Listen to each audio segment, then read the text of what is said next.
இது வந்து பச்சரிசி இட்லிக்கு எடுத்து வச்சுருக்கேன். அமாவாசை அன்றைக்கி நார்மலாக நான் பண்ணுவேன். நைட்டு வந்து எண்ணெயெல்லாம் வாக்க வேண்டாம், எண்ணெயெல்லாம் விட வேண்டாம் அப்படின்னா இட்லி, பச்சரிசி இட்லி நல்லா சாஃப்டாக, நம்மளுக்கு வந்து டிஃப்ரென்ஸே தெரியாது, அந்த மாதிரி இட்லி நல்லாயிருக்கும். ஆனால் இப்போ எல்லோரும் இங்கே வந்து எல்லா இடத்துலையும் வரலட்சுமி நோம்பு அன்றைக்கி பச்சரிசி இட்லி, அதுமாரி பிள்ளையார் சதுர்த்திக்கும் பச்சரிசி இட்லி வாங்கி நைவேத்தியம் பண்ணுற பழக்கம் இருக்குன்றதுனால சரி இன்றைக்கி உங்களுக்கு காமிக்கலான்னு நினச்சேன்.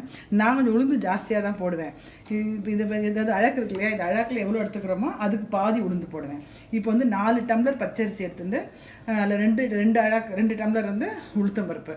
பச்சரிசி வந்து ஒரு 5 ஹவர்ஸ் நல்லா நார்மலாக ஊற வச்சுட்டு, இது வந்து ஒரு 1 ஹவர் முன்னாடி ஊற வச்சு, நார்மலாக நம்ம அரைப்போம் பார்த்திங்களா கிரைண்டரில், அதேமாதிரி இது அரிசி உளுத்தம் பருப்பு ஃபஸ்ட்டு அரைச்சி எடுத்துட்டு அப்புறம் அரிசி அரைச்சிருந்து அப்புறம் உப்பு போட்டு கலந்து ஒரு நல்லா புளிக்க வைக்கணும். புளிக்க வச்சு நார்மலாக வாக்கணும்.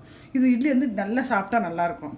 சப்போஸ் உங்களுக்கு வந்து அதுமாதிரி அந்த அரைக்க வைக்க மறந்து போச்சு, இது இமீடியட்டாக வேணும் இப்போ இன்றைக்கி நைவேத்தியத்துக்கு அப்படின்னா, நம்ம எப்படி குழக்கட்டைக்கே நம்ம வந்து அரிசி மாவை அரைச்சி வச்சுருப்போம். அரிசி மாவு எப்படின்னா நல்லா களைஞ்சிட்டு அதை நல்லா லேசாக உணர்த்திட்டு மிஷினில் கொடுத்து அரைச்சாலும் சரி, இல்லை மிக்சியில் அரைச்சி சளிச்சு வச்சுருந்தாலும் அந்த மாவில் வந்து வெந்நீர் போடணும். அதில் வந்து பச்சை தண்ணி போட்டால் ரொம்ப இட்லி கல் மாதிரி ஆகிடும்.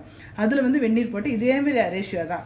அது 1 டம்ளர் மாவுனா அரை டம்ளர் உளுத்தம் பருப்பு எடுத்துட்டு நல்லா மிக்சிலையோ கிரைண்டர்லையோ நல்லா அரைச்சிட்டு அது ரெண்டுத்தையும் கலந்து வச்சு கொஞ்சம் புளிக்க வச்சுட்டு நம்ம இட்லி வார்த்தாலும் நல்லா சாஃப்டாக நல்லாயிருக்கும்.